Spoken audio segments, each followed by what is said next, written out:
she found her freedom or something and peace of mind with her past that didn't make any sense to begin with. Well, at least she found something like 15 Valentino dresses. Or she's losing her mind here. Or she's losing her mind, which I pretty wouldn't much blame her. could be the exact same thing.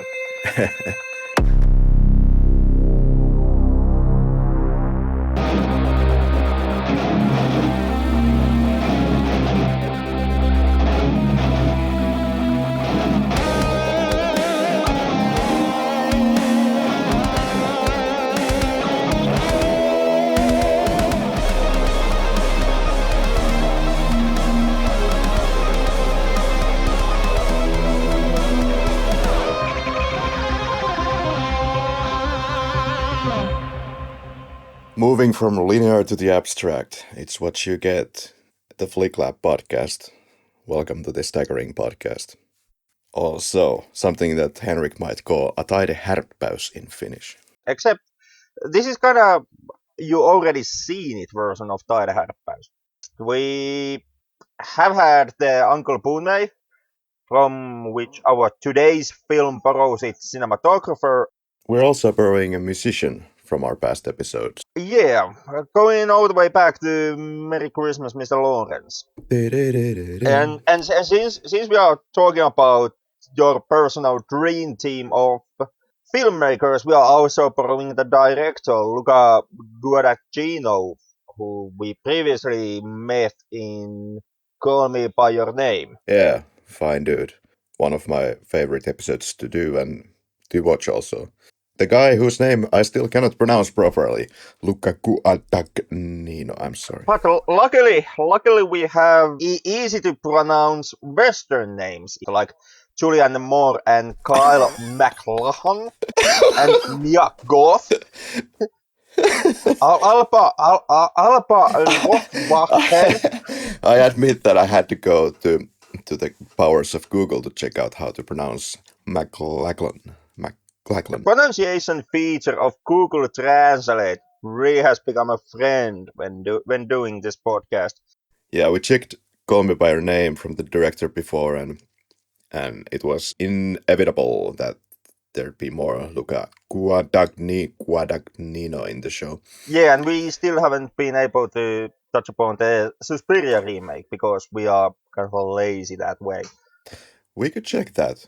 I have no problem at all with more Sayam Mukdipram and Guadagnino. Well, neither do I, even though I do feel that if we are gonna tackle the remake, we have to also do the original and have once again that comparison thing going on.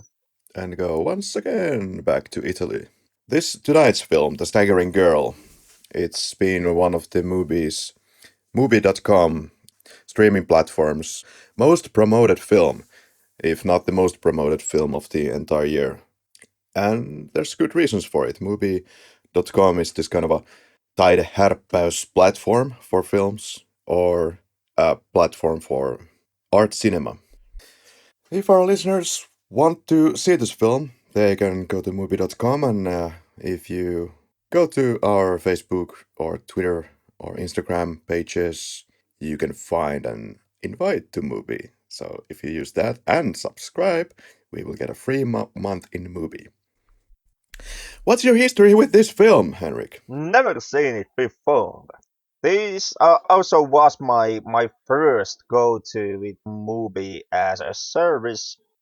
Never tried them before. Movie being a streaming platform which markets itself as a platform that handpicks the films that it shows in its catalog. So, and because of that, it should be more artistic and more better in quality wise than something mass product platforms like Netflix or what you have in Finland. That being said, of course, my first foray into movie wasn't all that smooth sailing. I got your invite to try the service. I managed to create a user account, but for some reason the invite didn't go through.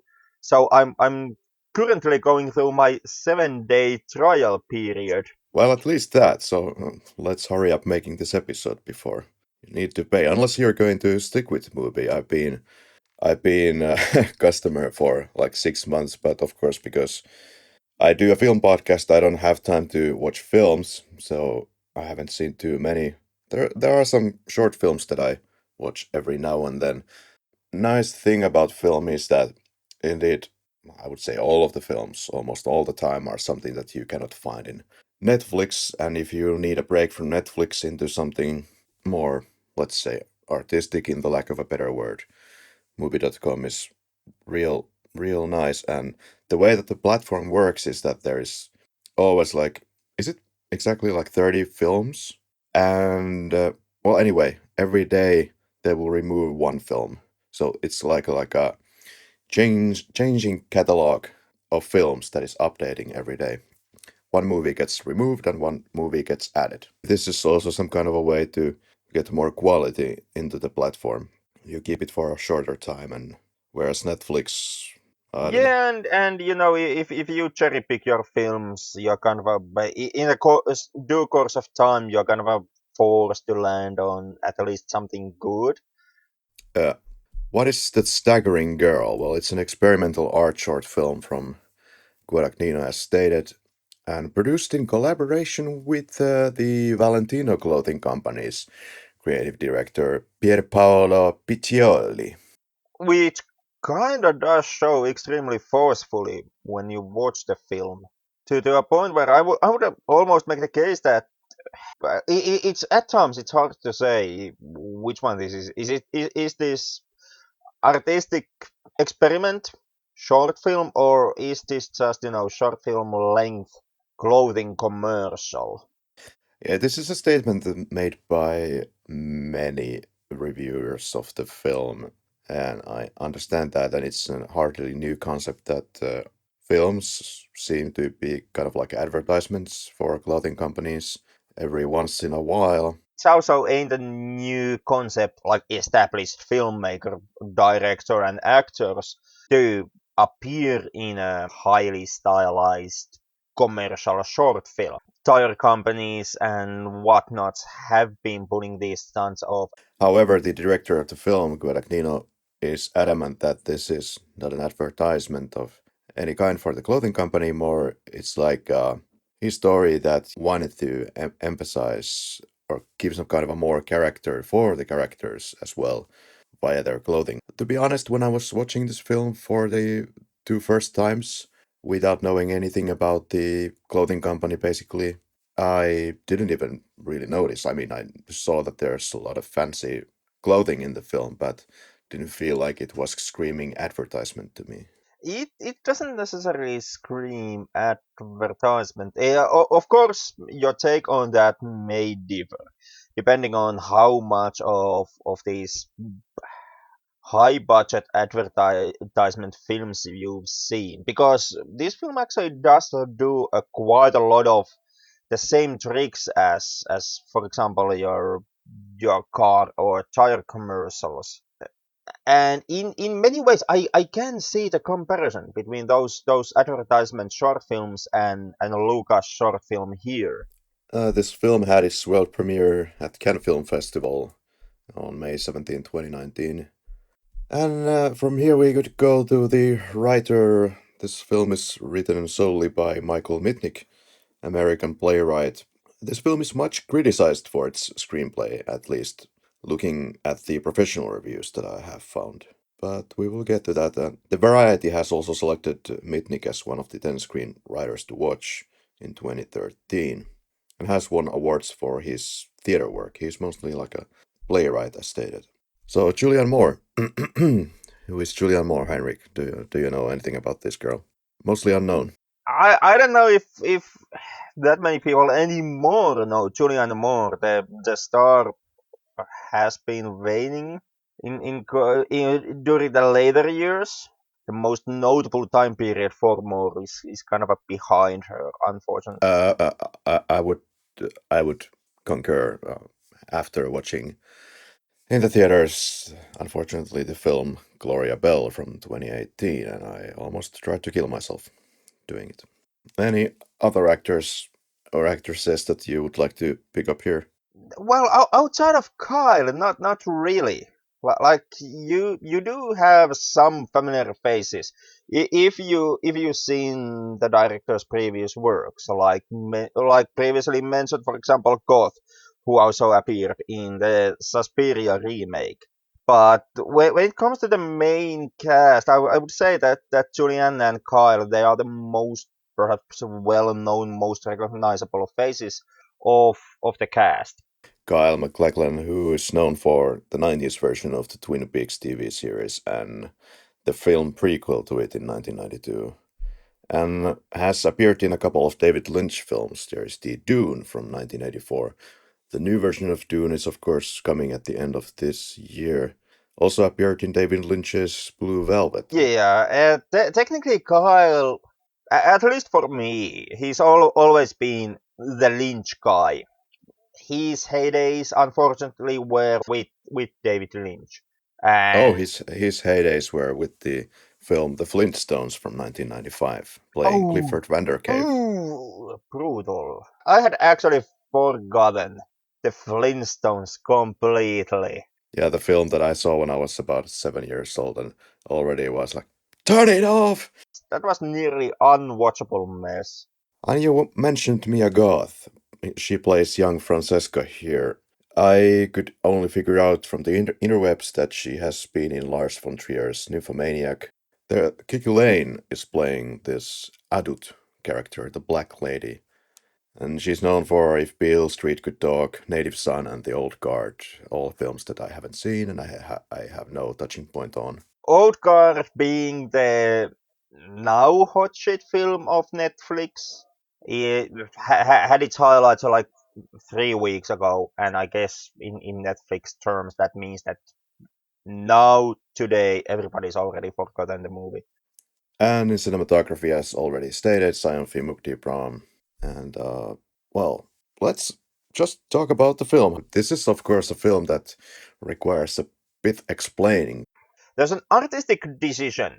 The movie kind of wants to be abstract, and it kind of wants to defy having a meaning. Kind of, they more want to be ideas, graphical exercises. I would go as far as to say that when it comes to any kind of narrative, when it comes to having a story, well, the film storyline is pretty damn thin.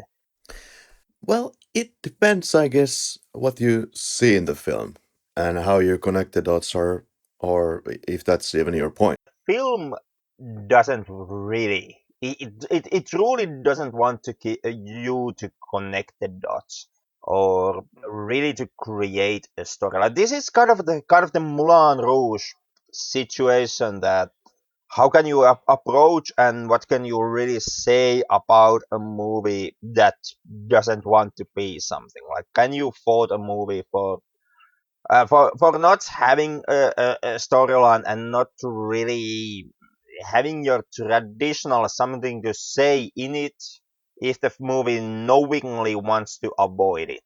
Yeah, well, let's start at least with the characters. Uh, Julianne Moore plays, of course, this character called Francesca, and later on we meet her mother named Sophia. And during the course of the film, we are intertwining, messing with different timelines.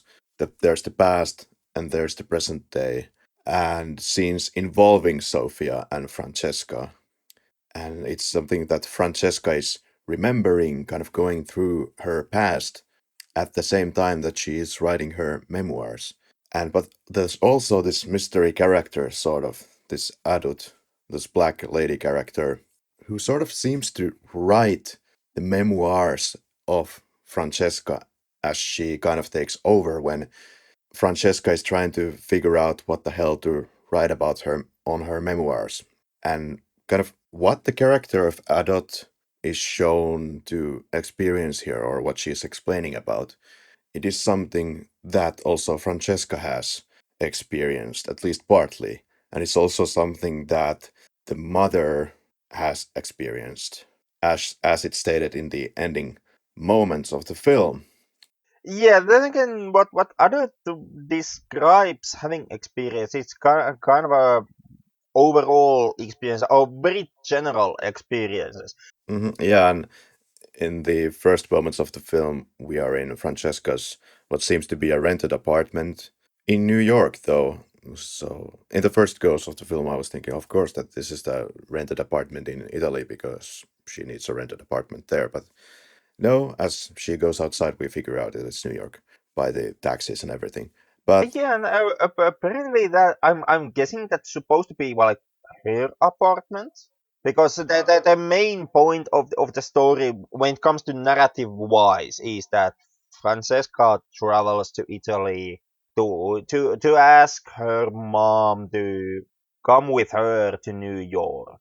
Maybe move in together, or move into to house next door, or move someplace. But caretake facility, perhaps even. perhaps even it's this is one of the aspects where the whole it's more more an artistic experiment and not so much traditional narrative storytelling aspect of the film comes to show that the movie doesn't really explain where Francesca is coming from. What is this memoir she's writing?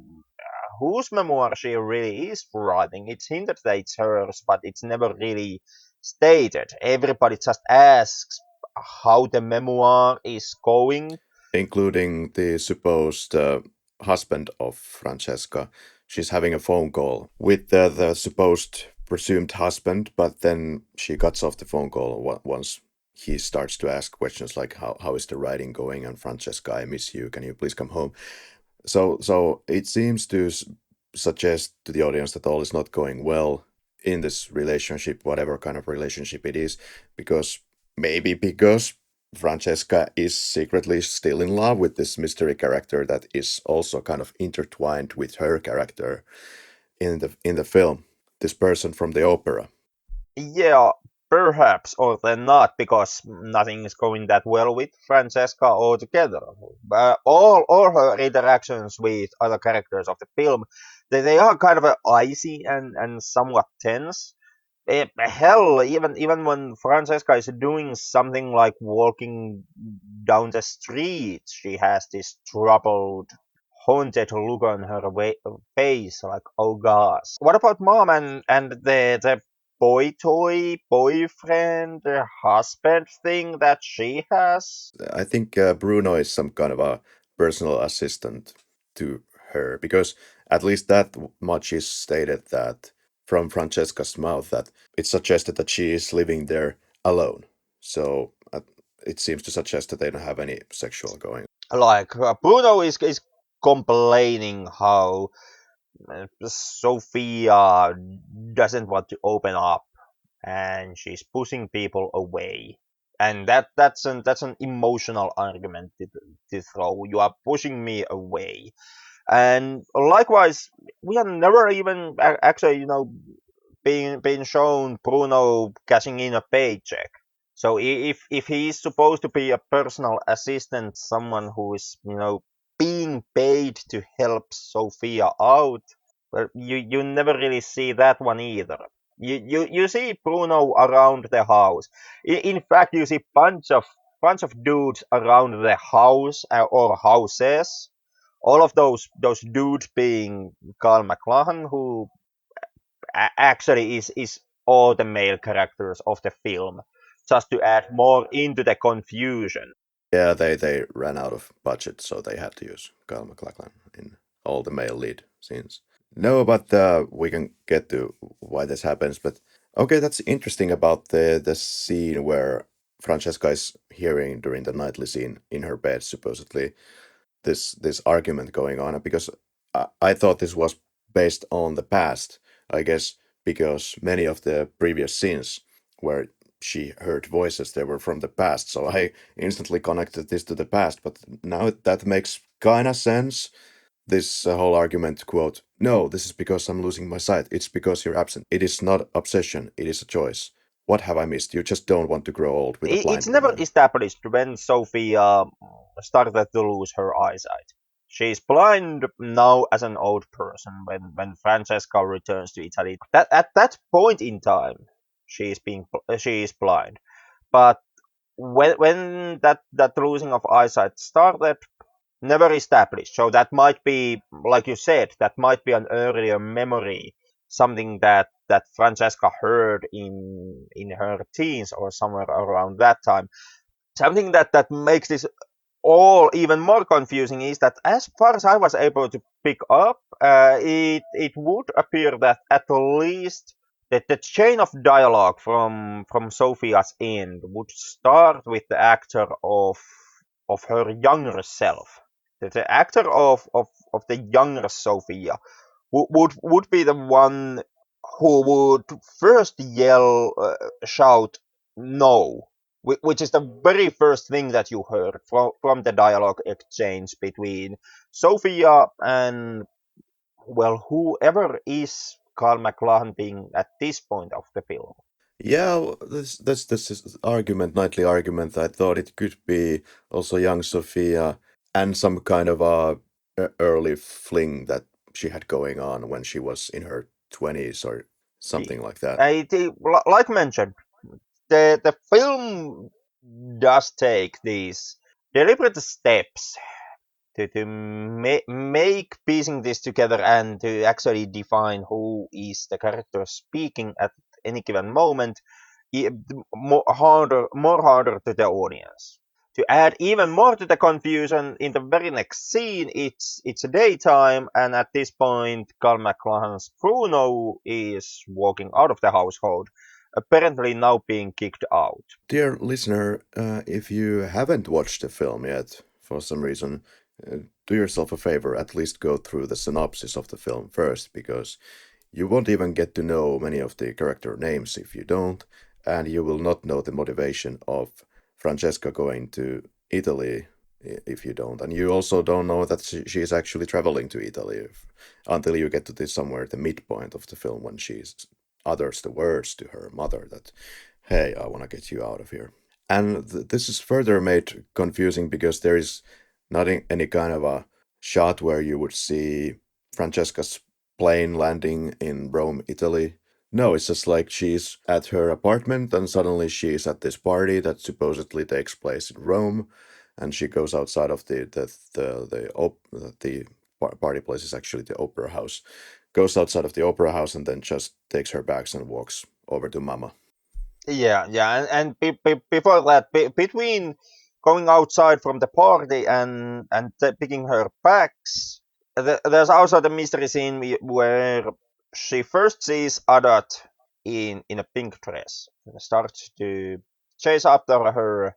In a midway point of the chase, Adat's dress changes into something more colorful, more bluish, and Adut goes behind the corner and disappears into an empty street. And that is the swan containing outfit, which contains blue and yellow colors and white. This is the outfit that we see in the very first shot of the film on Julianne Moore's character Francesca, which is, I would say, the exact same shot that we end the film with. Spoilers. Well, this is full of spoilers. And this is the kind of a garment dress that keeps traveling from the character of Adut to Francesca to also to the mother. You could almost say that the dress is the most consistent and most established character that the film has. Yeah, yeah. There is the opera. There is this character Patrizio also, who comes to greet Francesca first. Vera's relationship to Patrizio is not clear. It's not a lover. That much is clear from the later dialogue. Is it a friend? Anyway, Patrizio comes to say hi, and the P in Patrizio probably stands for pointless, because that's all you hear from Patrizio. But then there is this Vera who introduces Patrizio, and Vera is the Francesca's old friend, probably from school. Who knows? We'll find out later that she is some kind of a friend because she came to visit the family home, quote, every day. Even though at this point Francesca's mom makes a remark that it's hard to remember all Francesca's friends since they all came and went. quite rapidly. I guess as quickly as Francesco was switching on with the boys. So once again with Vera, it's also hard to say exactly how good friend she was. Yeah, and I'm not surprised that the mother is not able to remember all the past friends of her daughter because if her life has been as consistent and linear as this film, then I'm not surprised. It kind of looks like that at 7 minutes 26 seconds there could be Luca Guadagnino doing a cameo, or you could see him going from the right end of the frame to the left end, but it could just as well be some other bearded fella. Do you see any point in the whole everything we own disappeared in an hour story that Vera is coming up with in this opera? She thinks that she lost all of her valuables during moving, but she was only in the wrong floor or whatever it was. To me, it was just one more moment in the film, which is supposed to tie into the whole ethos of not having a straightforward and clear narrative. So the character of Angelo, played by Kyle MacLachlan, is in the opera, and things get a little bit sexual here, and it kind of starts with a handshake. It's Vera who is introducing the character of Angelo to Francesca. It seems that they don't know each other, but once they get to the back room of the opera, then it seems to suggest that they already know each other. And the character of Angelo is echoing what the character of Adut has said, especially in the end of the film. We also have all this the mother, Francesca, Adut, they are tied together in this unexplainable way. Yeah, except what happens with Angelo is that Angelo shows up painting. Not the most, but I would say sensual and erotic. Well, no, and because it's a mother's painting as well, which is the painting that we get to in the later parts of the film when we see Bruno carrying it into the garage or something. Apparently, the inspiration for this painting here is coming from an Italian painter, Maritza Merz, however you pronounce that, who is a painter who apparently repeated the same topic throughout her career. Which I'm taking is something that the mom is also supposed to do, because you are being shown a couple of scenes where she is painting something, whatever that is never actually truly shown to you. But the color scheme between the painting that Bruno holds in his hands when he's taking it to the shed, and whatever it is that mom is putting on the canvas at the moment, is closely similar. Then again, with that out of the way, to once again confuse you a little bit more, when Bruno carries the painting into the shed, you can clearly see that the shed already has other paintings in it. One or two other paintings that you get that yeah, that you see, and it's quite apparent and obvious that they are not the same painting. So the mom has also been painting something else, some other shape, just by with just using the exact same color palette. Yeah, well, just one scene previous, before this one, there is the mama is saying that she's rage painting again. We see in the beginning of the film that she's painting something that just puts some kind of a red circle around it and seems to be really frustrated about her eyesight. And in this one scene, towards the end of the film, she says that she got a great idea. I don't know, maybe it's an idea about how what the film script means, but supposedly it's about an idea that she got for a painting. Now, in the next scene, it's what you just described. Bruno's taking the paintings out. For all we know, Bruno's probably tired of this fucking bullshit and puts the goddamn paintings in the garage because she's sick of his role as the helping hand. Yeah, or then it's just mom who has once again decided that whatever she painted was utter shit and Yeah, has to be taken out of the house. yeah. And there is this discussion about this swan around the park. which is the inspiration for these bizarre paintings. Bruno says that it would circle the pond and that she asks Bruno to describe how the swan looks by to the finest details. And as we know, in this garment or the dress worn by the characters in different situations, it has the swan.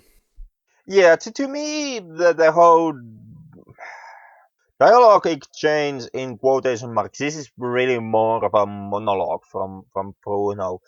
To me, that read as kind of the film trying to explain itself to the audience, or trying to explain what it tries to do to the audience. In the film's world, this is Bruno explaining his role to Francesca, but there are quite a lot of these weird statements that Bruno hides within his monologue. Like I suppose this is the journey we are all on, from literal to abstract. And I'm told that the paintings that look nothing like this are sold at a higher value. So why would we worry if she doesn't know what she's creating? And to me, all of this is kind of the film coming clean on the fact that it doesn't really try to do or be anything like on your traditional film level. It tries to be more of this. It tries to be a journey from literal filmmaking to the more abstract expression, and what you are supposed to take from it is the more abstract nature, the more abstract realm of what is being shown to you, and just value what's being shown, and not really try to find any kind of a meaning or definition from the film. Yeah, it was really helpful during the research of this film to find interviews from Luca Guadagnino himself, who explained that this film is more like a stream of consciousness. Stream of consciousness is the structure and meant to capture the feel of memory on film and layering stories on top of each other. Yeah, and on that regard, this did remind me of Cinema Paradiso, which also has the same kind of a narrative framework around its story. There's the main character who carries these memories with him, and those memories have shaped and defined him, and the person he has grown up to be. And in the course of the film, the main character kind of rewalks his memory lane, coming face to face with those kind of a high points or in plot points of his past that show you who he was and how he became the person he is today. And through this process, the main character in Cinema Paradiso finds some sort of equilibrium, and that's kind of what I took that is supposed to happen with Francesca in course of the film, like with all those flashbacks and callbacks to her childhood, her teens, which kind of a very hardly intersect with her adult life. Like in most of her so-called flashbacks, Francesca is being played by Julianne Moore. Something that quite doesn't make any linear plot logic sense is also that the character of the mother in so-called present day, let's say, seems to be of a German origin, whereas the young Sophia character is something like a Londoner, has a British accent. Yeah, language being something that is kind of constantly being toyed with here. Francesca herself switches the language she uses from English to Italy to German. That's kind of the range of different languages that you have. Yeah, something that should be said about the cinematography, because a couple of things have been said about it, is that Guadagnino wanted, quote, the logic of their unconscious to be in the middle of the frame. And this last time, was it fourth or fifth goddamn time when I watched this film, I started to look at like the middle of the frame or the golden cut point, like what's happening here. And sometimes I just saw laundry or walls, which is probably not really the center point of their unconscious. But anyway, he also said that I didn't want the camera to be at all a protagonist. Is the camera an antagonist? What does it mean? And he also said that, quote, this is not a direct quote, but he said that only one frame in the film has movement when you see past and present merging together. And that is at the end of the film when we have this dance scene with the fancy clothing. That is true. That the film kind of does the tried and true, often seen art house cinematography thing where it uses still camera through and throughout, uses very clear edits, uses cuts that don't once again serve a direct narrative purpose and which are there for you to you to essentially notice that this cut happened. And that's something you often see in this more artistic experiments from directors.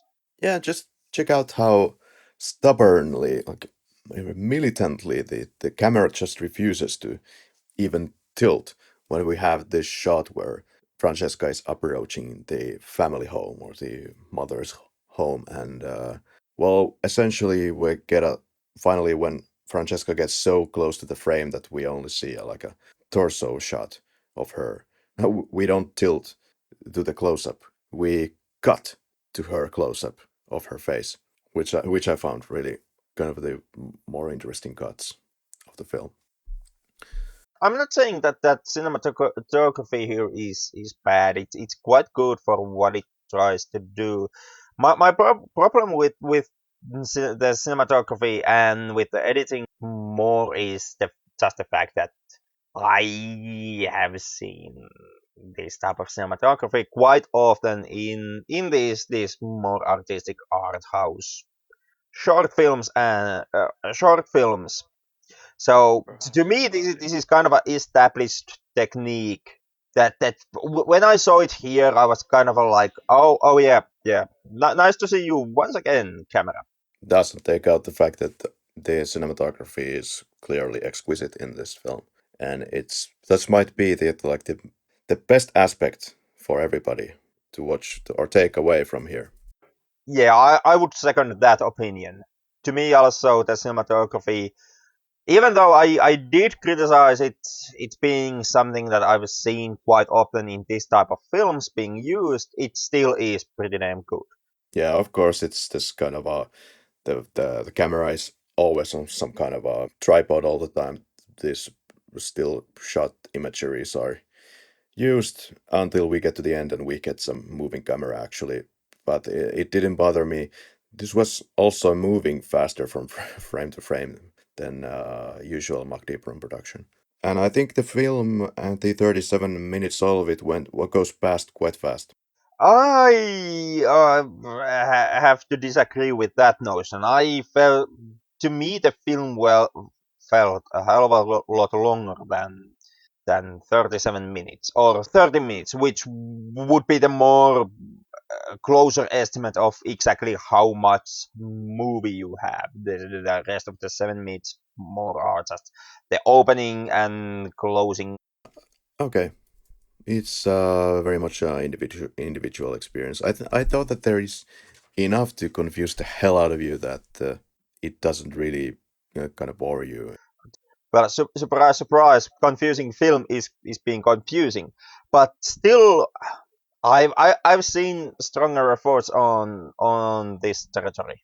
Unfortunately, to me, this is kind of a your traditional confusing abstract cinema. Well, I'm curious because here is on my notes the possibly the most confusing part of the film. Perhaps, yeah. Granted, we are probably not supposed to dissect everything to the T and understand much of anything here, but I found this intriguing when supposedly Sophia and father are fighting. The father of Francesca. It goes like this quote, "So you act out, but your disappointment, I'm not disappointed." This is, I guess, Sophia. And then the father goes, "Always thinking this has to do with you." "But it does, or you wouldn't have done it. You live like it's all some kind of game. Is it not enough that I have apologized? You dress our daughter in her clothes? You are sick. Why waste a beautiful dress?" I suppose they are talking about dressing their daughter, as in Francesca. And but whose clothes are we talking about? Are we talking about the mystery character, Adut? Whose clothes are they? And why is it sick? This is something that I have no idea what's going on here. Yeah, yeah. Well, and it's obvious why you don't have an idea because nobody ever established who is the characters whose clothes they are now talking about.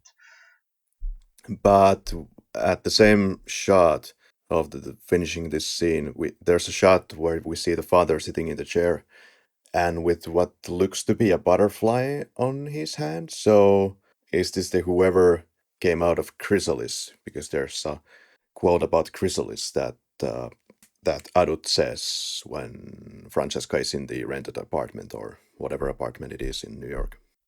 Luca has an interesting quote that I've picked up here. Quote, "Every filmmaker I learned from are charlatans, because you have to sell an idea that is in your mind to people that have to give you money. And then you have to pretend that you know all the answers when you don't know all the answers." End quote. So kind of laying it out and clear that you are not supposed to understand anything or everything, even as a director. You probably also noticed the so-called Northern Lights, but the Northern Lights are taking place in Italy during this little outdoors party. And once again, the McLachlan is playing some character in this party. Seems like some kind of a servant. Lucas' friend commented on the movie that, more or less, this is like paraphrasing, "I found it very straightforward in its capacity of giving shape to the logic of dream and the logic of unconscious, where sometimes you don't need a straight narrative to understand what's happening to you." So kind of, it's repeating the same point. Yeah, and I kind of agree with that estimate. The movie is dreamlike. Not necessarily the most dreamlike film I have seen, or even that we have seen. When it comes to playing with the construction of dreams, when it comes to being a dreamlike or dreamish, I would say that this film falls pretty damn short. In comparison, for example, an Andalusian Dog, which I also wanted to be film replication of a dream. But when it comes to the motive of the movie, I would say that does play out pretty obviously. I mean, in the course of the film, I would almost say that Francesca even works it out herself when she has her talk about the memories and how they shape you. And I guess that's what the director here is also aiming at. He's not so much trying to make a traditional narrative experience, uh, as he's more trying to create an experience that would leave an emotional memory to your head. If going by the film statements, that should be something that would then stick with you forever, and something that you in a way would never truly really forget. And because of this, the film in the end would kind of become immortal. Any thoughts on this Tony character? Tony is this suggested to be socially inept or relationship wise inept character, yet apparently sexually very much desirable for Francesca. Uh, is Tony also the man from the opera in some way? Is one of the parallel universes of the film suggested here? There's also kind of a dispassionate shoot at Tony's direction from the young Francesca. Oh no, it's a young Sophia, right? Isn't it? Young Sophia saying, "This you call passion?" And Yeah, when it comes to Tony, I don't know if he's really truly supposed to serve any kind of a stronger meaning in the film and not just be a character that helps the filmmaker to establish once again one of the Francesca's memories. There's kind of a erotic, romantic, sensual past experiences being something that are supposed to stick with people pretty strongly. Like you and I, we are supposed to remember the first time we had sex.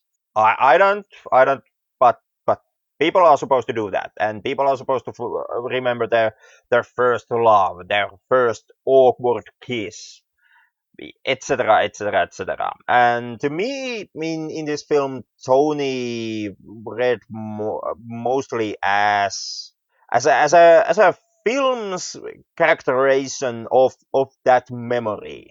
Like Tony is there to be the first awkward boyfriend that Francesca would have, and the first awkward kiss that Francesca now would remember always, because the first kiss is supposed to be something so magical, or something Mm, that the memory just remains with mm. you always. I'm not saying that the script is or would be especially well written or that it would have like such of a vocabulary that it would blow your mind on the screen, nor would I even suggest that the film has topics that would be new in any way. But funnily enough, well, it's written by this Mitnick dude, but the way that it's written sometimes, especially the parts that are coming through the ventilation shaft from Adut's mouth, it's that kind of a weird. It's just got that kind of a prose that you would expect to come from a female mouth, in my opinion, or from a female writer's perspective, because I don't know that the descriptions are quite quite something that I would just expect from a female writer.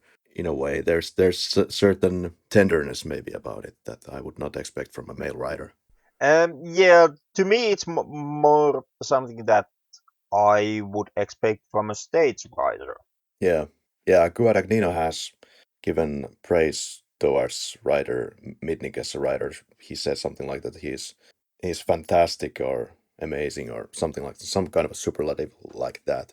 So he seemed to be really happy with that product. Yeah, you kind of although have to do that when you reach the point where you're making your short film about the from the dude's script. Yeah, well, you can't say that this was a shit show of a script, but we managed. Yeah, especially as this film to me, it kind of reads like some kind of a Lucas passion project. This most definitely hasn't been a production that has been forced upon Luca by the production house. No, and I also don't feel that it's something that was forced or maneuvered from the direction of the Valentino company. This is something that he truly wanted to do. But looking at the follow-up scene from the scene where the mother and Francesca are talking about this Tony character, there is Francesca looking at her memory, and well, once again, if you want to mess up your brain cells here even further in this show, it seems to be what is something like that seems to me, from at least these angles, something like a 5-year-old Francesca. And then it's suggested by the dialogue that Francesca has given herself to her future inept boyfriend Tony. Or is it Julianne Moore's Francesca who gave herself to him when she was neither the 5-year-old nor her current self, but some kind of a stage in between? Who knows? But it would be kind of creepy if the 5-year-old had sex with Tony, I have to admit. Yeah, then again, it also would be extremely art house. But yeah, when it comes to this kind of a mother openly discussing sexual encounters with her children, I thought it's quite icky. It seems that, at least in the movies, the female characters like to do that, like mother and daughter relationship would be something like this. That is supposed to be warm when you're talking about all your sexual fantasies and happenings, but it's not something that would exactly come into my mind. Doesn't that read as personal, intimate, and sensual to you? But with your mother? You know, intimate, personal, and sensual.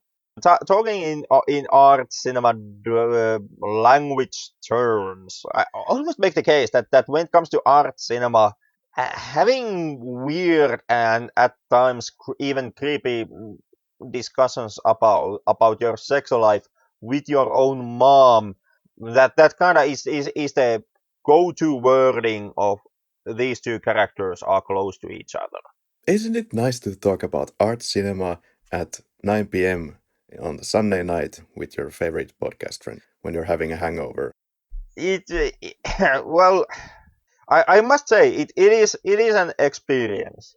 Like what I have behind me is a 12-hour drinking streak. During course of which basically every single type of booze that exists was covered. And at this point of my podcasting career, I'm having the famous Dagen after going on with full force. So I would say that I'm in the prime mental state to approach art house, art, cinema, experiment thingy. Yeah, after seeing what kind of a film would be in front of you and knowing that you would have some drinking games also this week, you must have been like, oh, Jesus, Karri, what? Yeah. But indeed, as suggested in this extremely cohesive podcast episode, Mama was not grateful for Bruno enduring her art for so long, or something, something. Francesca says that we are so grateful for everything you've done to her. I hope she made that clear. And Bruno goes, she wouldn't see me. So, Yes, I guess she wasn't grateful. yeah, maybe Mama didn't like that he stored her art away in the previous scene, or did he criticize her work, or. Well, he leaves, and that's it. This is the last scene before the final scene.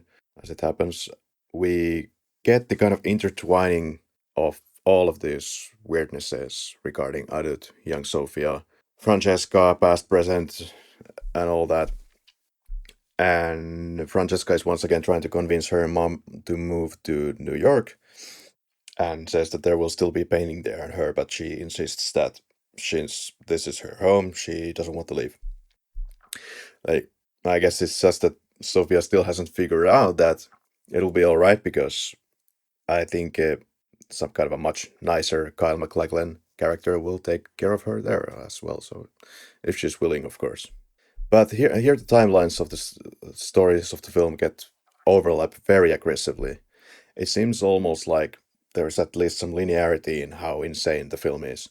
So it just kind of gets into full swing here as Francesca tells about the whole story about this woman who dresses the way you used to, and she met a man at the opera who was not her husband, da da da da da.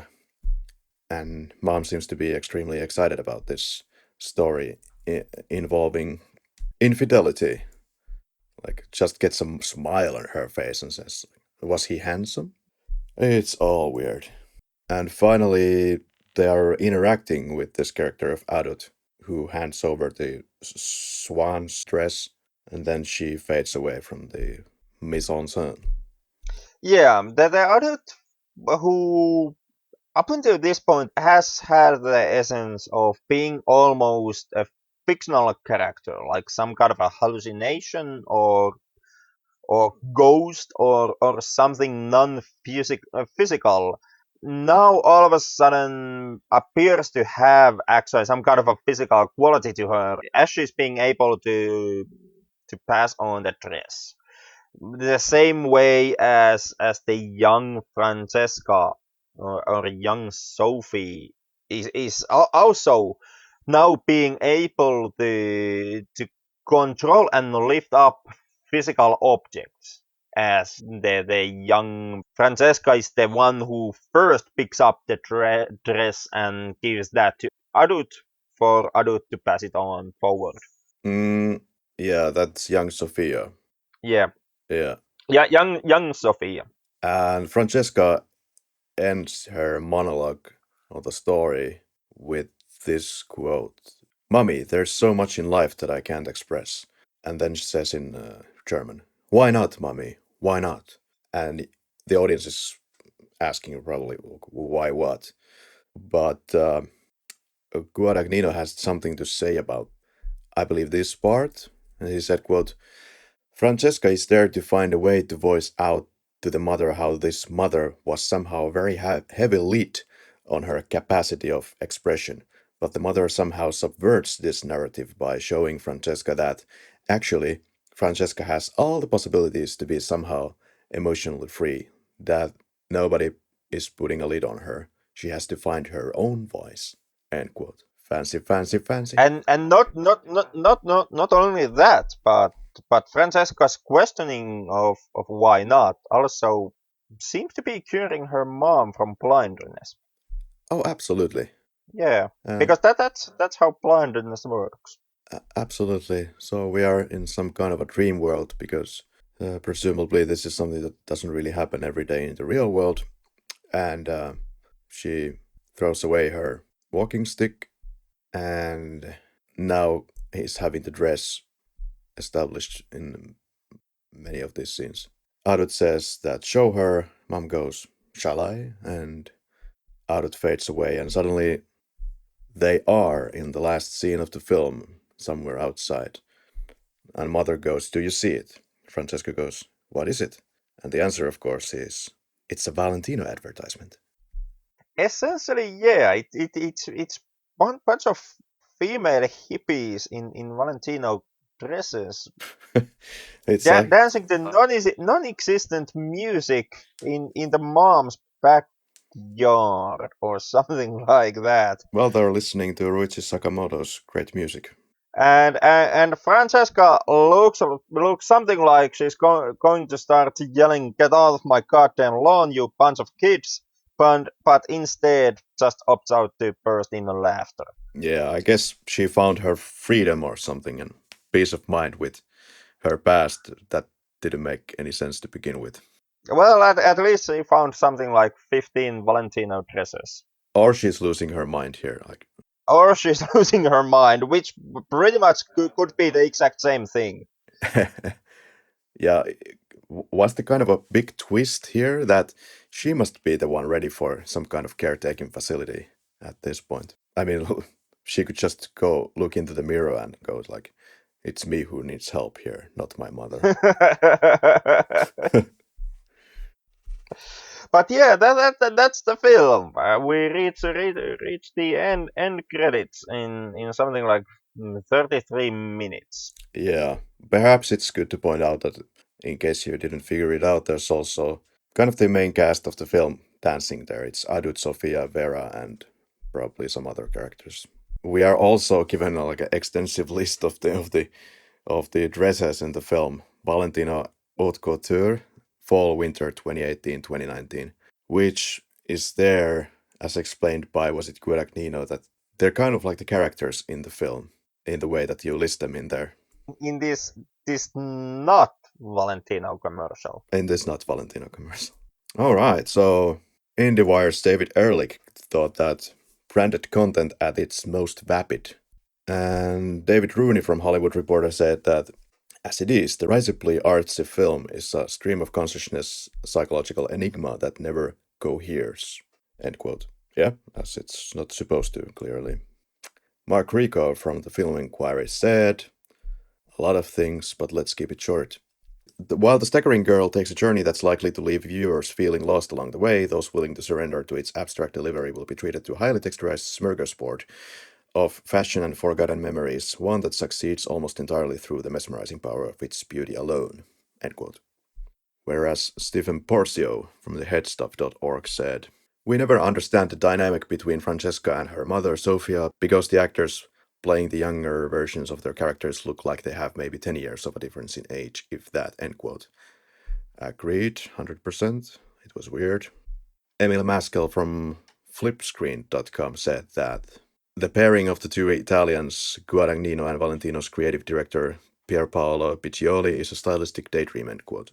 Also said, quote, reflections upon memory are the central dynamics of this art house film. The peculiar presence of characters are occasionally lost amongst the weaving threads of this narrative.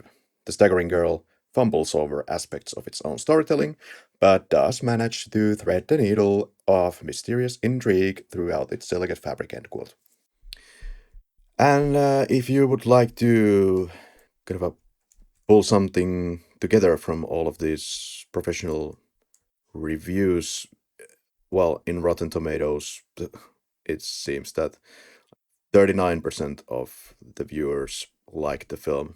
So it kind of suggests a serious split, of course, in the way that people see this film. Some people are not feeling willing to accept the abstractness. They were looking for more cohesiveness in the script, and some are just fine with it being what it is. But what was your favorite performance, Henrik? On my end, I guess, and this might be a bit of cheap shooting from me, but Julianne Moore. Like Ooh. surprise, surprise! You hog most of the screen time, and you have all the close-ups and extreme close-ups on your to your advantage. Mm, I would say that Julian Moore didn't convince me all the way through. If I would look at the second last scene, I think she was sounding a little bit too literary here and there. But when it comes to sounding literary or reading something that is definitely written like it's very literary, Kiki Lane is reading some of those parts that are written like playwright. So Kiki Lane, I don't know, for no particular reason, I guess, or the way that she was able to still deliver those very literally sounding bits with some kind of a believable emotion. Let's go with Kiki Lane. Three adjectives to describe the film would be from me: hazy, interdimensional, and confusing. For me, it would be slow because I really felt that to me the film felt something like an hour long. Ooh. This most definitely wasn't an experience that just quickly flied past me. Hmm. I would also go with absent-minded and stylish. Stylish being I would say the strongest positive adjective that I can use in reference to this film. But from here we go to the one and only question: would you recommend The Staggering Girl, Henrik? Uh, to be frank, no. I do know that perhaps supposed to be the some kind of a advocate crusader of art, cinema, and stylistic experiments here in the Flick Lab, but in here I really didn't feel it. I did see what the director was trying to do, and to a certain point, I was willing to go with it. But in the end, when it comes to the building blocks of the film, when it comes to the way how it's being directed, how it's being shot, how it's all together being presented to you, that's something that I've already seen like a million times in art cinemas. It's kind of the go-to filming tricks that art directors usually pull off. There is the abstract nature of it. There is some dreamlikeness to this film. When it comes to dreamlikeness, like mentioned, I would say that we have seen it in the Flick Lab. In my opinion, done better, done more dream likely in Uncle Boon May and in Andalusian Dog. And and the whole kind of a I'm not really trying to make any kind of a sense here aspect of the director's goals. You can see the David Lynch, you can see early David Cronenberg there, but I would make the case with Lynch, with Cronenberg, there was still some kind of a notion that there was some guy. kind of a statement that carried through the film in their case, and this film doesn't have it as strongly. This is not the Staggering Girl is not some kind of a study about being a mother, about feminine rage, about the psychophysical manifestations that strong feelings like hatred can have on you. It just kind of, for me, it fell flat on so many levels, and it really kind of makes it hard for me to recommend seeing the film. If you choose to see it, it's just an it's not a big loss of your time. So by all means, in that case, check it out. It's not something that you have to be sorry for if you end up looking through the staggering girl. But I wouldn't say that you most definitely need to now run off to movie.com and start your 7 day trial period just to see this film. Yeah, I'm certain that there are better films on movie than this one. There most definitely there also will in the future there will be better films than the Staggering Girl. So maybe just save up that 7 day trial ship. There goes our collaboration chances with movie.com. Yeah, but by all means, at least give our 1 month link a shot.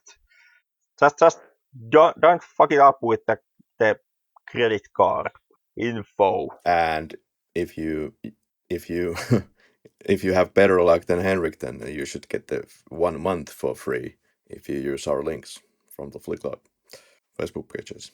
There's a lot of exhilarating taidehärppäys there, so give it a go. There's also a couple of other streaming sites that we could kind of give a go later in this podcast. But when it comes to inspirations of this film, it I guess should be mentioned as well that Adut is apparently a homage to the film Another Woman, which I haven't seen. It's an American film from the 80s that Luke adores, Woody Allen film from 1988, where we also have, by the way, a woman who rents an apartment and is writing a book. And would I recommend The Staggering Girl? Well, yeah, I guess I'm just a repeating parrot at this point, but like the cinematography is fantastic. The plot itself, as we have explained ad nauseum, is kind of out there.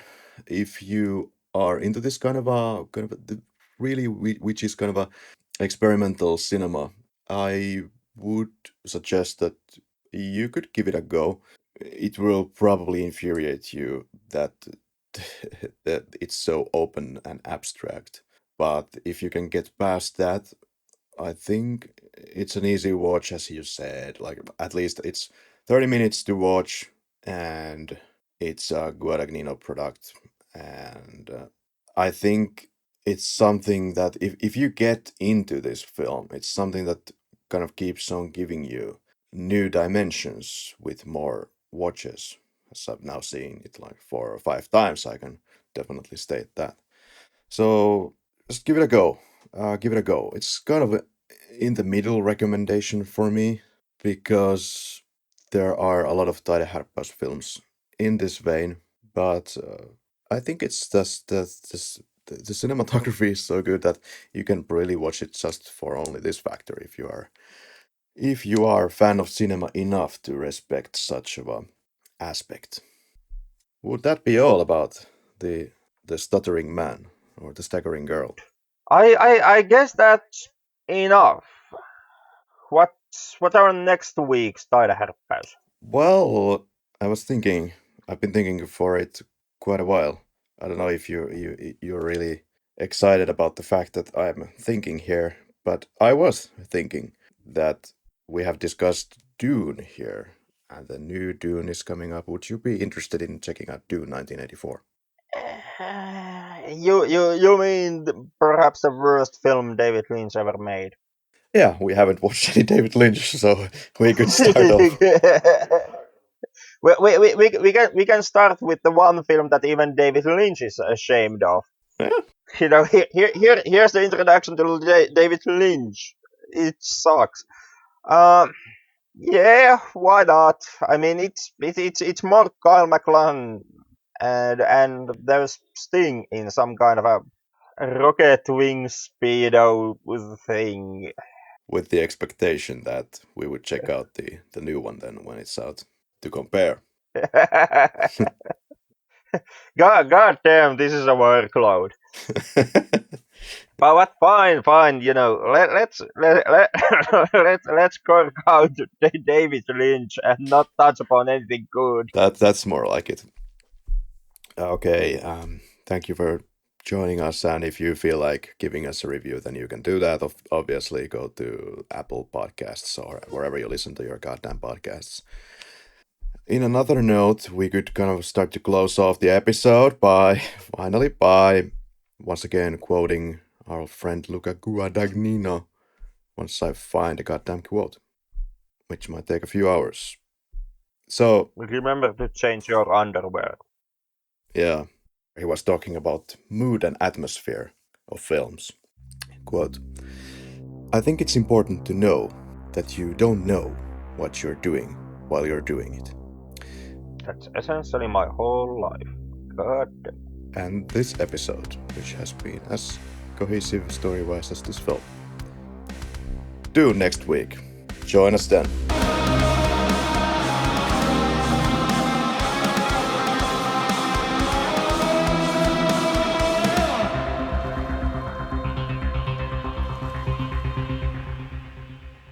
Ja sammutan nauhoitukset.